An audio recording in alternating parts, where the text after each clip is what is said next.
Bonjour tout le monde. Depuis ce week-end, nous avons un nouveau gouvernement composé de zombies du RPR, prêts à déployer une violence sociale inouïe dans les mois à venir. Ce gouvernement est d'abord une catastrophe pour ce que nous, à la France Insoumise, on appelle les droits nouveaux. Dans ce gouvernement, on a 8 anciens de la Manif pour tous, dont M. Retailleau qui a continué à manifester jusqu'en 2016, soit 3 ans après la loi sur le mariage pour tous. On en a 5 qui se sont opposés à la procréation médicalement assistée pour toutes les femmes, la loi bioéthique. On en a 4 qui se sont opposés à l'inscription du droit à l'IVG dans la Constitution cette année, et on en a 2 qui se sont prononcés contre l'interdiction des thérapies dites de conversion. Alors, au-delà de ces positions homophobes, transphobes, anti-IVG, on a qui dans ce gouvernement? Monsieur Retailleau, qui est un peu le chef des LR au Sénat, donc c'est lui qui va conditionner les votes des LR dans la deuxième chambre du Parlement. Et Monsieur Retailleau, c'est un raciste qui nous parle de français de papier, de décivilisation, qui est un terme d'extrême droite venant de Renaud Camus, ou encore de belles heures de la colonisation française. Qu'est-ce que nous prépare Monsieur Retailleau? Le programme de l'extrême droite, notamment sur l'aide médicale d'État qu'il veut supprimer. Un quart des personnes qui bénéficient de l'AME sont des enfants, et l'AME ne représente que 0,5% des dépenses de l'assurance maladie. L'AME est évidemment nécessaire pour des questions de santé publique, puisque sans celle-ci, les épidémies pourraient se répandre, et il faut avant tout se souvenir que la moitié des gens qui ont le droit à l'AME n'y ont pas recours. Donc le combat initial, le combat qui devrait être mené, c'est de faire en sorte que toutes les personnes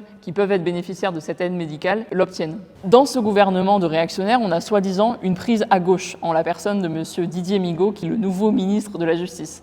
Pareil, c'est assez comique, monsieur Migaud a quitté le Parti Socialiste il y a 14 ans et en réalité, il a rejoint ce gouvernement en échange d'être plus tard nommé au Conseil constitutionnel pour avoir une belle retraite dorée à 73 ans. Ce gouvernement est bien sûr un gouvernement de répression sociale, puisque la plupart de ses membres sont favorables à la retraite à 65 ans, alors que les Français ont largement rejeté la retraite à 64 ans lors des élections législatives du 7 juillet. C'est un gouvernement qui considère les droits des femmes comme les droits de seconde zone. Le ministère des droits des femmes n'est même pas un ministère de plein exercice, c'est un secrétariat d'État, donc c'est donc une rétrogradation. Et la secrétaire d'État elle-même, en 2012, déclarait qu'un ministère de plein exercice sur les droits des femmes ne servait à rien. Aujourd'hui, ce gouvernement ne représente personne, puisque les LR, c'est moins de 8% des députés de l'Assemblée nationale. Ils sont seulement 47, après avoir fait moins de 5% à la présidentielle et moins de 8% aux élections européennes. On n'est pas les seuls à dire que ce gouvernement est complètement illégitime et que c'est une aberration démocratique, un coup de force sans précédent qui est à l'œuvre actuellement. Ceux qui le disent, ce ne sont pas des insoumis. On trouve par exemple Jean-Louis Debré, ami de Jacques Chirac et ancien président du Conseil constitutionnel, ministre de l'Intérieur, RPR. On trouve Henri Guénaud,